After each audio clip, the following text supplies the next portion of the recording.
Hi everybody, Crafty Mama here with week 2 of the Do What You Want collab hosted by Tina's Crafty Life, featuring these channels below that you see on the screen. I will have a list of them in my comment section. Be sure to check that out. I will also have a giveaway. Here's the rules. I'll also post that in my comment section. This week I decided to do a paper mache dress form for the first time ever, so we'll see how this goes. I am using this little plastic dress form on a stand that I had, and the Glad press and seal plastic on it, covered in plastic as you can see. And we're going to start out. First I have my Jot white glue. I put my glue in a little container and added just a little bit of water. I also have some different strips of book paper. Make some really small too, you're going to need them, and some baby wipes to wipe my hands because I'm going to try with my hands at first to do this. And I did add a little more water in the beginning to the glue than I should have, I think. In one of the videos I saw said it was easier to mold with your hands, especially around the breast part. So that's what I'm trying to do, and as you may notice, my glue's pretty runny.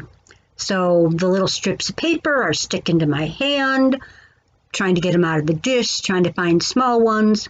Again, this is my first time attempting to do one of these paper mache dress forms. And I just thought I'd give it a go because I was interested to see if it would work and come out and if I liked doing it. And you're seeing all this, of course, in fast time. The whole thing, I think, ended up taking me like over an hour or more just to complete the gluing on the strip part. And I'm trying to use some that is on my little work surface and trying to use some that are stuck on my finger, just going along here. I'm not really sure how many layers to do. I've watched, like I said, a few videos on it recently. And they all seem to say use really teeny tiny strips around the breast area and then use longer strips on the sides and whatnot, overlap some strips, and just keep going until you have it all filled. So that's what I'm doing here to accomplish that. Looks pretty messy. It is pretty messy.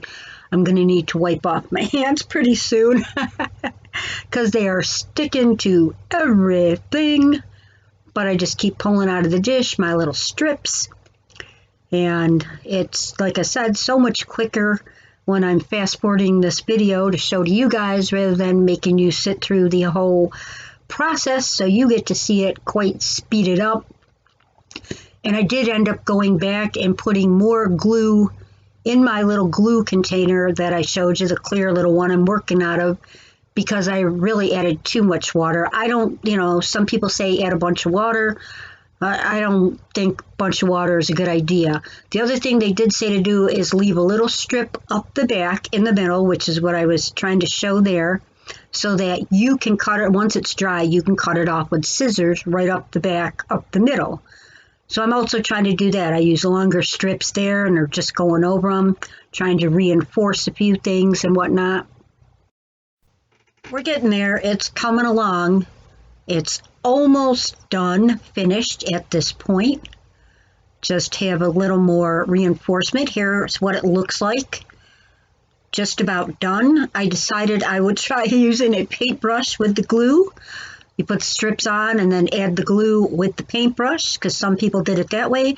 And I'm finding I like it a lot better using the paintbrush after I cleaned up my work surface and cleaned up my hands and went in with the paintbrush. I seem to like that better. It's easier to handle with the paper strips. They're not sticking all over me. I'm not dripping glue all over the place.